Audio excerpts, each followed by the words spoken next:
Hello दोस्तों, आज हम बात करे वाला बाटी लखनऊ शहर के नवाबी ठाट और यहाँ के बदनाम गलियां जेके रेड लाइट डिस्ट्रिक्ट भी कहल जाला। आज उत्तर प्रदेश के राजधानी लखनऊ कई मायने में खास बा। लखनऊ शहर आपन अदब और तहजीब खातिर पूरी दुनिया में जानल जाला। दोस्तों, लखनऊ भारत के सबसे तेज विकसित होए वाले शहरों के सूची में 74वें स्थान पे बा। लखनऊ शहर में किसी अन्य राज्य के तुलना में सबसे ज्यादा शिया मुस्लिम रहेले। इस शहर के भगवान राम के भाई लक्ष्मण जी के नाम पर लक्ष्मणपुर रखल गईल रहल। लखनऊ के नाम प्राचीन काल से जुड़ल बा। नवाबों के शहर कहे जाए वाला लखनऊ के नाम कई बेर बदलल गईल बा, जेमे लक्ष्मणपुरी, लखनपुर, लखनऊती जैसे तमाम नाम रहल। का आप सभी के मालूम बा कि लखनऊ शहर में सबसे ज्यादा 9000 सीसीटीवी कैमरा लगल बा और ई किसी अन्य राज्य के मुकाबले सबसे ज्यादा बा। लखनऊ के 4 बाग रेलवे स्टेशन भारत के सबसे व्यस्त और खूबसूरत रेलवे स्टेशन में से एक बा। ये रेलवे स्टेशन ऊपर से दिखले पे शतरंज के एक बोर्ड के जैसन लगेला। दोस्तों, का आप लोगन के ई पता बा कि रूमी दरवाजा काहे कहल जाला? तो हम आप सभी के बता दे कि ई दरवाजा के रोम के शिल्पकार के द्वारा बनायल गईल रहल। यही खातिर ई दरवाजा के रूमी दरवाजा कहल जाला। दोस्तों, लखनऊ अपने वेज और नॉन वेज दोनों खातिर देश के बेहतरीन जगह में से एक मानल जाला। कहल जाला कि लखनऊ के लोग में एक अजब सा अंदाज होला और यहाँ के लोग बड़ी ही आसानी से लोगन के बीच अपनी एक अलग पहचान बनावे में माहिर होले। लखनऊ के बड़ा मंगल स्थान पे भगवान हनुमान जी के पूजा बड़े उत्सव से मनाइल जाला और ई उत्सव में गरीब के खाना देवे के उद्देश्य से शुरू कईल गईल रहल। लखनऊ शहर के जनसंख्या 2011 के जनगणना के अनुसार 29 लाख से भी ऊपर रहल। धार्मिक दृष्टिकोण से लखनऊ शहर में 77% हिंदू, 20% मुस्लिम और 3% अन्य धर्म के लोग निवास करेले।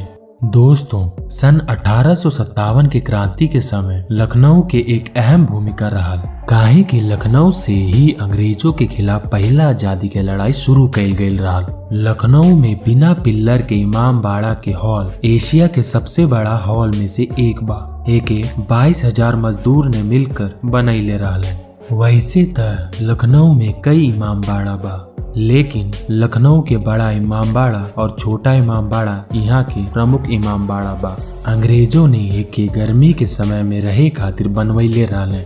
दोस्तों, आपके ई बात जानकर हैरानी हुई कि दुनिया के सबसे बड़ा स्कूल लखनऊ में स्थित बा और ई स्कूल के नाम सिटी मॉन्टेसरी स्कूल बा। ई स्कूल के नाम गिनीज ऑफ वर्ल्ड रिकॉर्ड में भी दर्ज बा।